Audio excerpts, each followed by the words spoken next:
பொன்முடி மேல வந்து சேற்றவாரி அடிச்சிட்டாங்க. இது எப்படி நான் பாக்குறீங்க? மக்கள் வந்து கரெக்டான பலனை திருப்பி கொடுத்துருக்காங்கன்னு நினைக்கிறேன் நானு. என் தலைவன் சிங்க வந்துட்டாடா. இவனை மட்டும் கார்கிலுக்கு ஒண்டி அனுப்புனா போகும்டா. பனிமலை எரிமலையா மாறும்டா. இவன் நடையப்பார், உடையப்பார், தலையப்பார். ஓ அப்படியா விஷயம்? ஒரு நிமிஷம். குருநாதா, என்ன குருநாதா உங்களுக்கு புது ஐட்டம் அறிஞ்சிருக்காங்க? மாட்டு ஐட்டத்தையும் மனுஷ ஐட்டத்தையும் மிக்ஸ் பண்ணி எரிஞ்சிட்டாங்களே. கேட்ட பையன் சார் இந்த பால்சாமி. ஏன்னா சில மாதங்களுக்கு முன்னாடி அவர் பேசியிருந்தாரு ஓசி சோறு. தாத்தா சொன்ன அதே வார்த்தையை இவனும் சொல்லிட்டாரு. சாரி ஓசி பஸ்ன்னு மக்களை வந்து இழிவுபடுத்தி பேசியிருந்தாரு. பேச்சாடா பேசுன, கொஞ்சம் நெஞ்ச பேச்சா பேசுன. மக்கள் வந்து கரெக்டான பலனை திருப்பி கொடுத்துருக்காங்கன்னு நினைக்கிறேன் நானு. ஹலோ, உன் வீட்டு புள்ள என்னைய அடிச்சிக்க, உதச்சிக்க, கண்டிச்சிக்க. ஆனா ஊரா வீட்டு புள்ளைய மிரட்டுன, இதுதான் உனக்கு கெதி.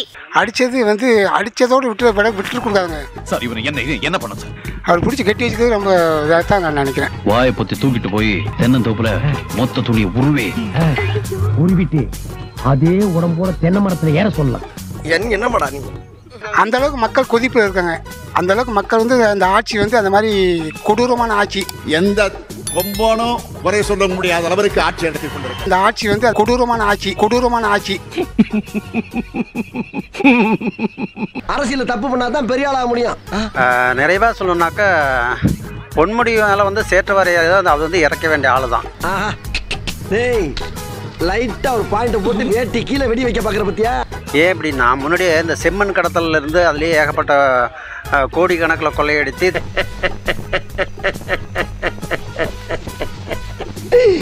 ஐயோ ஐயோ. டேய், என்னடா இந்நேரத்துல லூசு மாதிரி சிரிச்சுட்டு இருக்க? என்னாச்சு? இந்த செம்மண் கடத்தல இருந்து கோடி கணக்கில் கொள்ளையடித்து அதை நினைச்சேன், சிரிச்சேன். பொன்முடி மேல இன்னைக்கு சேர்த்து இறைச்சிருக்காங்க ஒரு அமைச்சர் மேல. இது முதலமைச்சர் மேல இறைக்கிறதுக்கு வாய்ப்பு இருக்கு. கும்பரகையால என்ன கொல்றதுக்கு ஏற்பாடு பண்றாடா. நாளைக்கு நீ வா, எல்லாரும் எச்சரிக்கையா இருப்போம். எனக்கு வேலை இருக்கு.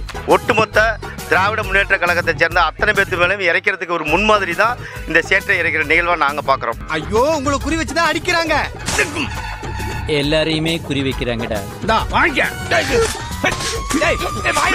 அதான் அவன் முதல்ல சொன்னது பூரா டுபாக்கு ஒரு பொய். அந்த பொய்க்கு உண்டான பரிசு தான் இந்த சேற்றுவாரி அடிக்கிறது. பொதுமக்களா சென்ற அன்பளிப்பு நினைச்சுக்க, வெறித்தனமா உழைக்கிற நமக்கு வியாபாரி எல்லாம் சென்ற வெகுமதி நினைச்சுக்க. ஏன் தேவையில்லாம கண்டனத்து உடம்பு கருத்துக்கிறீங்க? ஆனா அமைச்சர் பொன்முடி மேல வந்து மக்கள் சேற்றவாரி அடிச்சிட்டாங்க. இதை பத்தி உங்க கருத்து என்ன? இது வந்து நம்ம காலதாமதமாக அடிச்சிருக்காங்க. அந்த ஓசி பஸ்ன்னு சொன்னார் பார்த்தீங்களா, அன்னைக்கே செய்ய வேண்டியது. இது நம்ம காலதாமதம். இத கேட்ட மாப்பிள மனசு என்ன பாடுபடும். ஆளக்கூடாது மாப்பு. மக்கள் எதாவது அடிச்சு திராவிட ஆட்சி நல்லா செஞ்சிருக்காங்க அப்படின்லாம் சொல்லிட்டு இருக்காங்க. ஆமாங்க, மக்கள் அடிச்சிருக்காங்க. ஆமாங்க. இப்போ திராவிட ஆட்சி நல்லா செயல்படுதுன்னு யாரு சொல்றாங்க? வேற யாரு? நான் தான். மோட்டா உன்னை பெத்தாலா இல்ல யானை என்ன கற்பிச்சாடா? அம்மா வளர்க்கார மம்மி பாவம். முதலமைச்சர் வந்து சொல்லியிருக்காங்க 3 மாசத்துல பெய்ய வேண்டிய மழை வந்து 3 நாள் பெஞ்சிருச்சுன்னு. ஆக அவ்வளவு பிளான் பண்ணி அவ்வளோ யோசனை பண்ணி காலம் கடந்து வந்தாலும் ஒரு அருமையான கருத்தை சொல்லியிருக்கிறாங்க. 3 மாசத்துல பெய்ய வேண்டிய மழை 3 நாள் பெஞ்சிருக்குன்னு. ஆனால் மழை காலம் வரதுக்கு முன்னாடி 3 மாசத்துக்கு முன்னாடி நடவடிக்கை எடுத்திருந்தாங்கன்னா இந்த பிரச்சனை வந்திருக்காது. இது ஏன் முதலமைச்சருக்கு தெரியல, ஏன் இந்த அரசாங்கத்துக்கு தெரியல, மாநகராட்சி தெரியலங்கிறது எனக்கு வேப்பா இருக்கு. கண்ணாடி சார் அது. இன்னைக்கு இருக்கக்கூடிய 4 கட்சியை குறை சொல்லி பேசுகிற யாரும் நினச்சிக்காதீங்க. அமைச்சர்கள் கூட வராங்க, நிற்கிறாங்க, ஃபோட்டோவுக்கு போஸ்ட் கொடுக்குறாங்க, ஏதோ 2 பேருக்கு அரிசி கொடுக்குற மாதிரி கொடுத்துட்டு போஸ்ட் கொடுத்துட்டு போயிடுறாங்க. அம்மா இப்படி என்ன கிளம்ப வேண்டியதானே? அதான் துப்பிட்டியில் போக வேண்டியதானே? அமைச்சர் பொன்முடி அவருடைய சொந்த மாவட்டம். பொன்முடி மீது சேற்றை வாரி அடித்திருக்கிறார்கள். மக்களுடைய கோபம் எந்த அளவுக்கு அதிகமாக இருக்கிறது என்பதற்கான எடுத்துக்காட்டு. ஐயோ, நம்ம மைண்ட் அங்க போகுது. பஸ்ல எப்படி போறீங்க? ஓசி பஸ்ல போறீங்க. சென்னை தப்பிச்சிடுச்சு, ஆனால் மற்ற மாவட்டங்களில் சரியான கவனம் செலுத்தலை அப்படின்னு பார்க்கணுமா? சென்னை தப்பித்தது காரணம் வந்து மாநில அரசோட சாமர்த்தியம் கிடையாது. வருண பகவான் தன்னுடைய கடைக்கண் பார்வையை சென்னை மாநகரின் மீது வைக்க வேண்டிய அளவுக்கு வைக்கவில்லை. செஞ்சல் புயலை வந்து இறைவனுடைய கருணையினால அவங்க எதிர்கொண்டாங்கன்னு நினைக்கிறேன். இவர்களுடைய செயல்பாடு பயங்கரமா இருந்துச்சு, பின்னி படல் தான் சொல்ல முடியாது.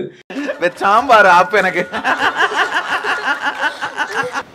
அரசு நிர்வாகம் தோல்வி அடைந்திருக்கிறது. கண்டிப்பாக வந்து சென்னை மாநகருக்கு செலுத்தின கவனத்தை முதலமைச்சர் துணை முதலமைச்சர் 2 பேருமே சென்னை மாநகரத்தில் தான் இருந்தாங்க. இங்கே தான் ஃபோட்டோ ஷூட்லாம் நடந்தது. ஏன் உனக்கு இந்த வேலை?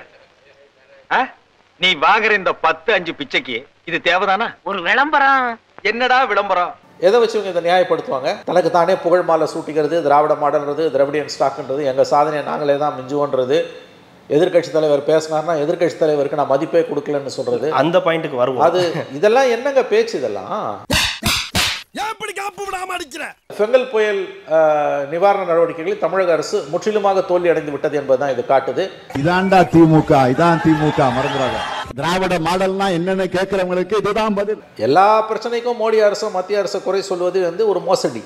மாநில அரசு செய்யக்கூடிய எவ்வளவோ பணிகள் இருக்கின்றன. அதை மொத்தமாக செய்யாமல் கோட்டை விட்டுட்டு அரசு நிர்வாகம் படுதோல்வியை சந்தித்து இருக்கிறது. இங்கே மறுபடியும் மோடி எதிர்ப்பு, இந்துத்துவ எதிர்ப்பு, பாஜக எதிர்ப்புன்ற கேடயத்தை கொண்டு முன்னால் நிறுத்தி நீங்கள் உங்களுடைய தோல்விகளை மறைத்துக் கொள்வீர்கள். இந்த ஒன்றை தாங்க 9 வருஷம் ஊருக்குள்ள சொல்லிட்டு சுத்துறா. திருவிழாவுக்கு போனாலும் இதுதான் சொல்றா, சந்தைக்கு போனாலும் இதுதான் சொல்றான். இன்னொரு பக்கம் முதல்வர் அவர்கள்ட்ட கேட்கும்போது அந்த சந்திப்பில், செய்தியாளர் சந்திப்பில், எவ்வளவு மழை வந்தாலும் நாங்கள் தயாராக இருக்கிறோம் இப்படி சொல்லி தாங்க போன வருஷம் வேலைச்சேரியில் பல பேரை வந்து அவங்க வந்து பெரிய இன்னலுக்கு உள்ளாக்குனாங்க. அதுவே திராவிட மாடல் அரசோட ஒரு முக்கியமான ஒரு குணாம்சம் என்னன்னா நம்ப வைத்து கழுத்து அறுப்பது. நீ கேட்ட ஒவ்வொரு கேள்வி என்ன செருப்பால் அடிச்ச மாதிரி இருக்குடா. எவ்வளவு மழை பெஞ்சாலும் தாங்கும், எவ்வளவு மழை பெஞ்சா தாங்கும், எவ்வளவு மழை பெஞ்சாலும் தாங்கும். இந்த டயலாக தயவு செஞ்சு நிறுத்துங்க சார். உங்களால் தாங்க முடியாது சார். உங்ககிட்ட அந்த இன்ஃப்ராஸ்ட்ரக்சர் இல்லை. அதெல்லாம் நீ சொல்லக்கூடாது. ஏன் சொல்ற நீ? அதெல்லாம் நீ சொல்லக்கூடாது. இன்னைக்கு ஏன் எல்லா காரியம் கொண்டு போய் வேலைச்சேரி ஃப்ளைஓவரில் நிறுத்துறான்? இல்லை சார், சென்னை அரசாங்கத்து மேலே எவ்வளோ நம்பிக்கை இருக்கு அவனுக்கு? நான் கேட்குறேன். அவன் வீட்டை விட்டுட்டு போய் வேலைச்சேரியில் நிறுத்துறான். கவர்மெண்டால் நடவடிக்கை எடுக்க முடியல. ஏன் கவர்மெண்டால் ஆக்ஷன் எடுக்க முடியல? நீ கவர்மெண்ட் ஆக்ஷன் எட. மக்கள் கோபத்தை நீங்கள் சம்பாதிப்பீங்க. ஏன்டா தயங்குற? தைரியமா சொல்றான். சொல்லு, நீ தான் தைரியமான ஆளத்தை சொல்லு. சொல்றா. ஓபன் பண்ணா இங்க மழை, இங்க புயல், இங்க இருக்கு அப்படின்னு பேசின அந்த மீடியா இங்கெல்லாம் பிரச்சனை இருக்குன்றதையே சொல்லல. எப்படி ஆளுங்கட்சியோட கூஜாவா தானே போயிடுச்சு. மக்களோட பிரச்சனை எதிரொலிக்கிறதான மீடியா. இல்லைன்னா எதுக்கு மீடியா? இழுத்து மூடிட்டு போ. வேற ஏதாவது நல்ல தொழில் இந்த உலகத்துல எவ்வளவு நல்ல தொழில்கள் இருக்கு, அதை பார்க்க போ. இந்த குழம்பு பிழைக்கிறதுக்கு ஒரு 4 பேர்த்த மூத்திரத்தை வாங்கி மடக்கு குடிக்க வேண்டியதானே? ஏன்டா இந்த வேலை பாக்குறீங்க? மற்ற இடத்துல அரசாங்கத்துக்கு பூஜா தூக்குறதும் காவடி தூக்குறதும் கூட மன்னிச்சிடலாம். ஒரு பேரிடர் ஏற்பட்டு இருக்கு, அங்க மக்களோட குரலா நீ ஒலிச்சியா? அப்ப எந்த அளவுக்கு இவர்கள் விலை போயிருக்கிறார்கள் பாருங்க. ஒரு பேரிடர் காலத்துல மக்களுக்கு உறுதுணையா நிற்க வேண்டிய மீடியா அந்த கட்டத்துல கூட, அந்த பேரிடர் காலத்துல கூட, அந்த துயரமான நேரத்துல கூட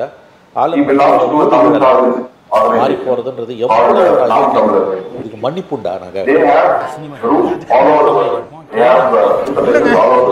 இதேதான் சொல்லுவான். மெதுவா என்னை கட்டமைப்பான், என்னை சர்வ சமூக விரோதியும்பா, பயங்கரவாதியும்பா, பிரிவினைவாதியும்பா, சாவனிஸ்டும்பா, டெரரிஸ்டும் கடைசியா கொண்டா நிறுத்துவான். நீ எழுதி வச்சுக்க நடக்கும். இது செய்வான்.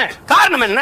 அவன் ஒரு பொம்மை அரசை நிறுவுவான். தன் வள வேட்டைக்கு எதிராக எந்தெந்த தேசியனத்தின் தலைவன் நிற்கிறானோ, என் நாடு, என் மொழி, என் இனம், என் நிலம், என் வளம் என்று எவன் பேசுகிறானோ அவனெல்லாம் இவனுக்கு எதிரி, நான் உட்பட. இதான் நடக்கும். ஏன்னா இங்க அவர்களுக்கு வேண்டியது தலைவர்கள் அல்ல, தரகர்கள். காட்டு நடத்தில், நீட்டு நடத்தில் கையெழுத்து போடுற புரோக்கர்ஸ். என்னை நீ தவிர்க்கலாம், ஆனால் நான் முன்வைக்கிற அரசியலை எவராலும் தவிர்க்க முடியாது.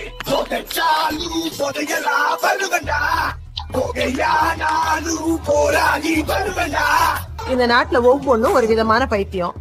அவனுக்கு இந்த நாட்டு மேலேயே பைத்தியம்.